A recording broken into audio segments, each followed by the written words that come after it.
Illegal immigration remains a contentious issue in this country. The question of how to make it fair and what to do with the tens of millions who are already here illegally has proven one challenge too far for several administrations.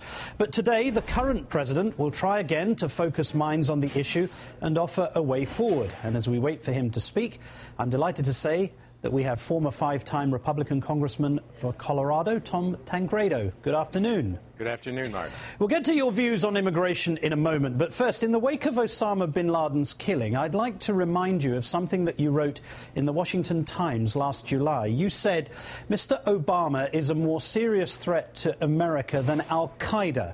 We know that Osama bin Laden and followers want to kill us, but at least they're an outside force against whom we can offer our best defense.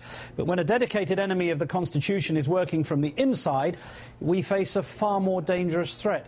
Now, I know you're a political opponent of President Obama. Wasn't that a ludicrous thing to accuse the president of? Well, I suppose you can phrase it that way because you would think of it that way, but I certainly don't, and millions of other people don't think it was ludicrous because, of course, the President of the United States, as he said many times during his campaign, is doing what he promised, and that is to fundamentally, his quote, his exact words were, I am going to fundamentally transform America. Now, he said it on many occasions. He is intent upon doing it. And what exactly does that mean? Well, I think we pretty much understand. He's got a low opinion of the Constitution. He's talked about that, too, about how it needs to be changed. The fact is that what he's done, and I'm very pleased about what has happened in Afghanistan. He's ordered an assassination. That is something that, of course, we would have just, oh my gosh, if Bush had done something like assassinated somebody else, even Osama bin Laden, I don't think there that, would have been, you don't think it was an assassination? No, I didn't say that. I haven't. Oh. I think that the suggestion that President Bush would have been condemned for such a clean operation is unreasonable and unfair. You'd have been condemning it for an assassination, as that's what you would have called it, because of course it was that. But we talked about during those days. Sorry, Mr. Remember, Tancredo, we continued to talk about how horrible it was. Any policy of assassination couldn't be accepted. We accept it with Obama. That's okay with me. No, we accept the idea of intimidation and coercive tactics to get the information with Obama. If I may, just for one moment, you were suggesting that I would have condemned President Bush. That's not right. And also, you're suggesting that there would have been condemnation of the Navy SEALs who executed that. But can I go back to your original quote, if I may? To follow your logic, would you have preferred then the death of the president as opposed to bin Laden? Of course not. My God. But that is not a logical assumption. Well, it is because that anybody you could said, make. if I may, only you would say a thing like Mr. that. Tancredo, If there was no logic, I never once suggested the President of the United States should be. You said that any violence should happen, any harm come to him. You said that the President was a greater threat than Osama bin Laden. There is a way to deal with that here in the United States, and that is exactly what I hope to do, and that is make sure he does not serve a second term. He's defeated at the polls. Not anything of a violent nature ever, nor would I suggest in a million years that that's some sort of tragedy should befall him. Okay, let's move on to immigration. Let's move on to immigration for a moment. Resolving this issue of immigration almost seems intractable.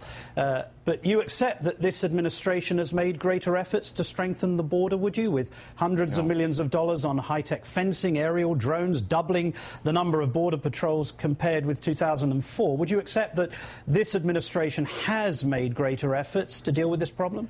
I will accept the idea that their inputs have been higher than previous administrations, but not at all in terms of outcomes, because what they have done, well, first of all, the fence is stopped. You also know that or I don't know if you know, but in fact, all of the information that we have now about people, the reduction in the number of people being stopped at the border, that's an indication of how well we're doing with security. But in fact, we now find out that Border Patrolmen have been told to simply turn people back, turn them around, send them back, do not arrest them. We've been told now, and we understand now that Sheriff Deaver in Arizona, other sheriffs in Arizona have been told, again, not to arrest because they don't want the numbers. That's what I meant by a scam. That's what's being run on the border as a scam in order to then say, look, we've achieved border security, now we need an amnesty. Of course, he won't call it amnesty, but that's exactly where he'll be going. Okay, but it is not border security. So what would your proposal be, if you can, in brief terms, sure. For resolving this problem? We've had the suggestion of the DREAM Act. We've had a general amnesty. We've had the possibility of a situation that allows workers to become legal. What's your recommendation for resolving this problem? I can do it in a relatively short period of time, and it's called E-Verify. Mandate E-Verify, secure the border. Secure the border, mandate E-Verify.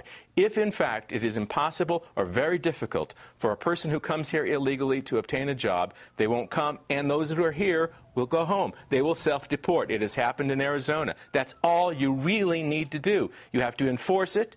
Mandate E-Verify, secure your border, and you've solved this problem. We won't do either one of those things because that is not a desirable solution, for a desirable way to handle it for the people who are presently in power or for the last administration. You are right, and I think I was listening when you were debating, or not debating, but discussing with the last guest, the fact that we're hoping that we could achieve something that's more policy-oriented than political, but I'm afraid, Martin, it is exactly the opposite. It is all politically motivated stuff. Policy comes way down the list. He wants the votes. They're not going to send people back who are here illegally. They're going to try to every way around that possible, because eventually they'll become Democrat voters. Former Colorado Congressman again, thanks so much for joining us. Thank you, Martin.